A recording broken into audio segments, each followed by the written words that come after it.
All right, you rocking with Gordon Hitz, man. I'm opening up a safe space where I could be honest without performing. I've performed probably in over a dozen venues in front of thousands of people.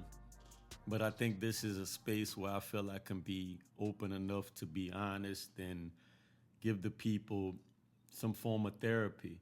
It's not a typical podcast because I'm not a typical person. So I just want to be open. I want people to see the real me.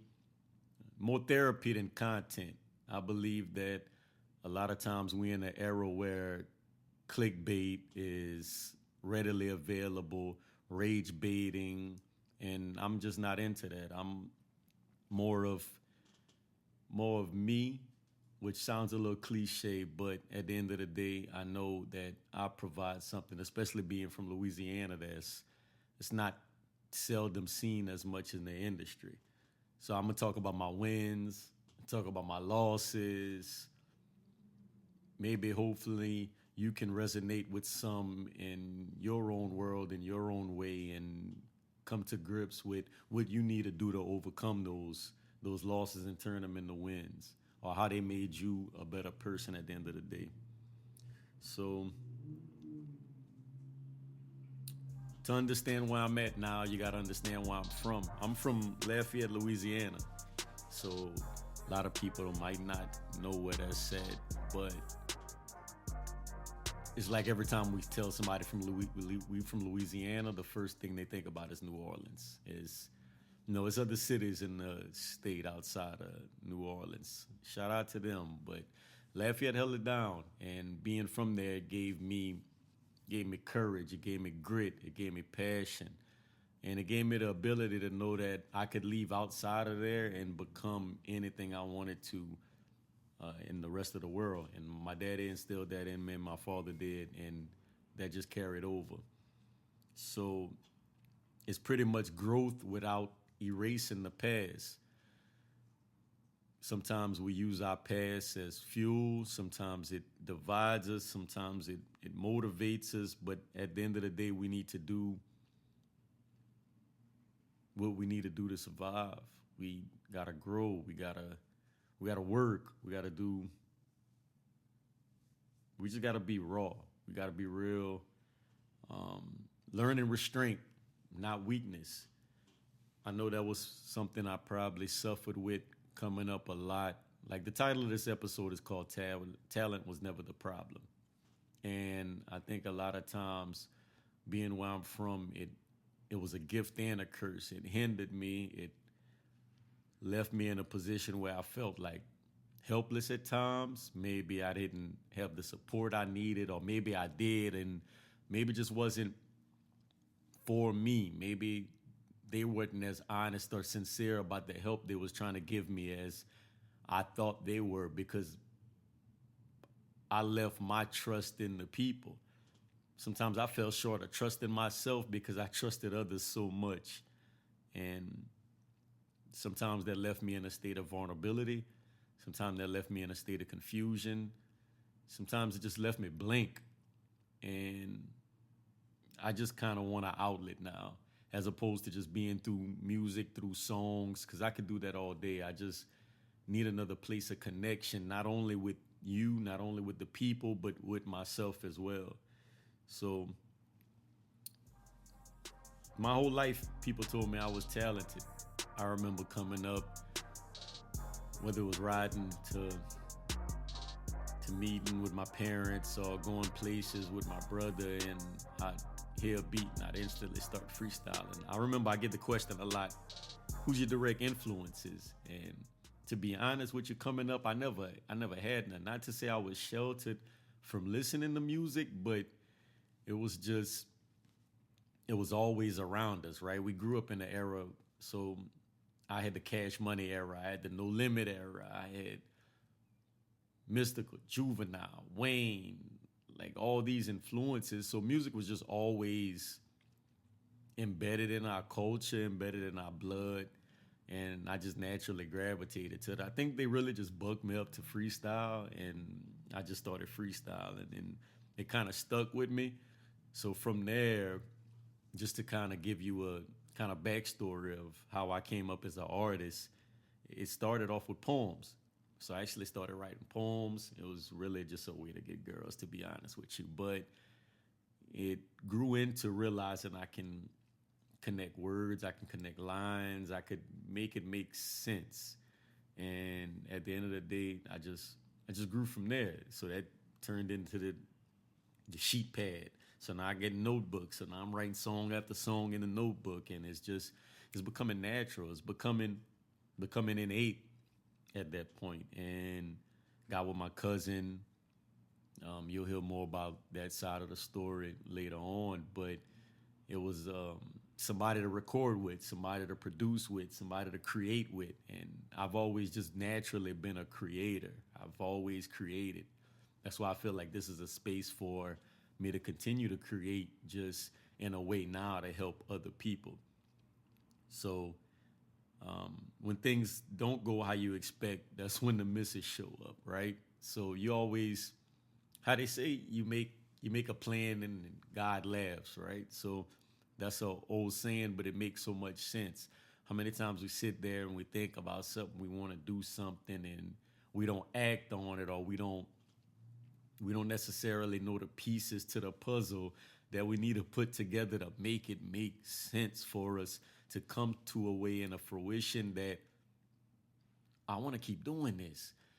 Like, because we don't see the results, right? So sometimes the work falls victim to the lack of results.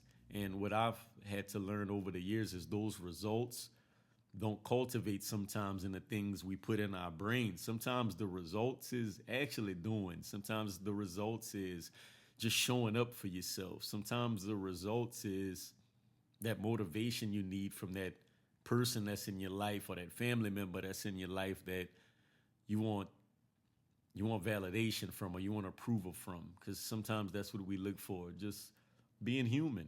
Just we look for that approval.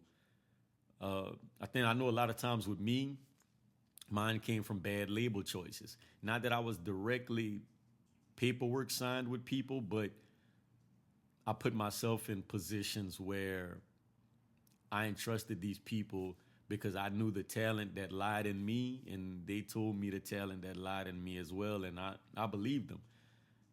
Well, I believed that they could do something for me. That was the belief. The belief wasn't in me as an artist and me as a talent. The belief came more from them saying, well, we can put you in this position and we can put you in that position to be successful. And a lot of times that caused resentment because I started pointing the finger because the results, once again, didn't manifest, right? I didn't do the big shows. I didn't do the big concerts. I didn't do the big tours.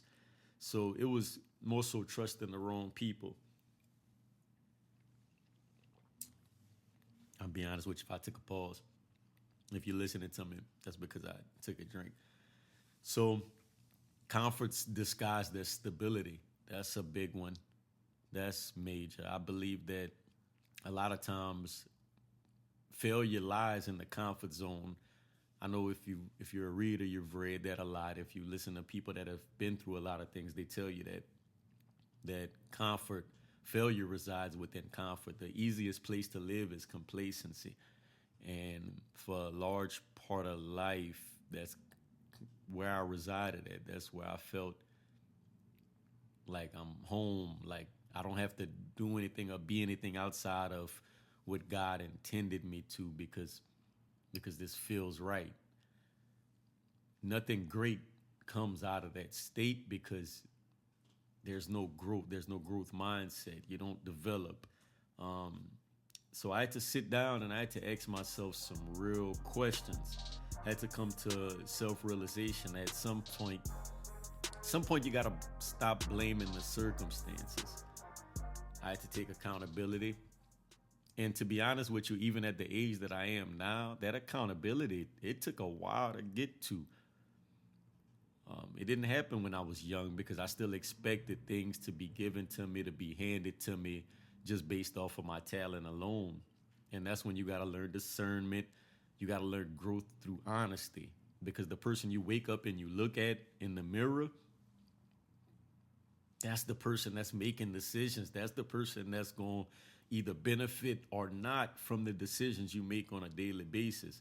So that's where the choices we make, that's where the consequences from the choices we make, that's where they all show up. When you really have those honest conversations with you in the mirror, and you got to think and you got to tell yourself, am I really moving towards what I say I want? Am I really moving towards my purpose? Am I really acting despite the failures around me, despite the failures within myself, despite the lack of influences around me? Because a lot of times, like I said, coming up from Lafayette, I didn't have those direct influences of success, even though I was just reminded that drug dealers are still successful. Just they're businessmen, but just in the way of business that doesn't correlate with society, or maybe negatively affect those around us in the worst way. So yes, they are businessmen, but as far as college and direct musicians, obviously I had my Louisiana artists, right? I had all those, but I didn't necessarily correlate that with me coming up and where I would go in my life. And I had to make those honest questions. So I just had to be honest with myself and tell myself. And once again, like I said, this is for you to open up. It's for me to open up. This is therapy. It's not really, I'm doing it for not sympathy, but clarity. I'm opening up for the people who feel behind, feel a lot of ageism that's put out there in the world. Lord knows it's a lot of ageism. I believe the only limit and the only restrictions we put are the ones we put on ourselves. I believe that if you wake up in the morning, you have another opportunity to go out and become whatever you want to become in life.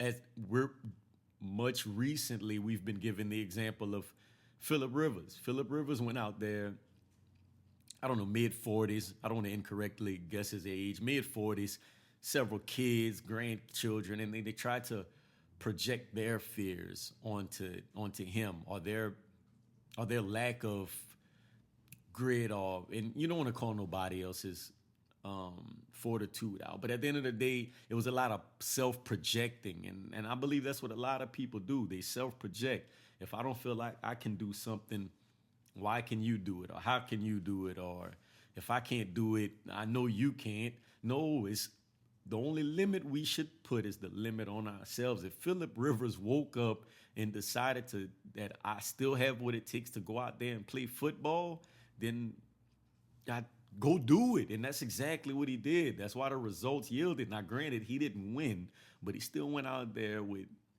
youngsters, with young men 20 years younger than him, and he made it happen. Same thing with the Clips.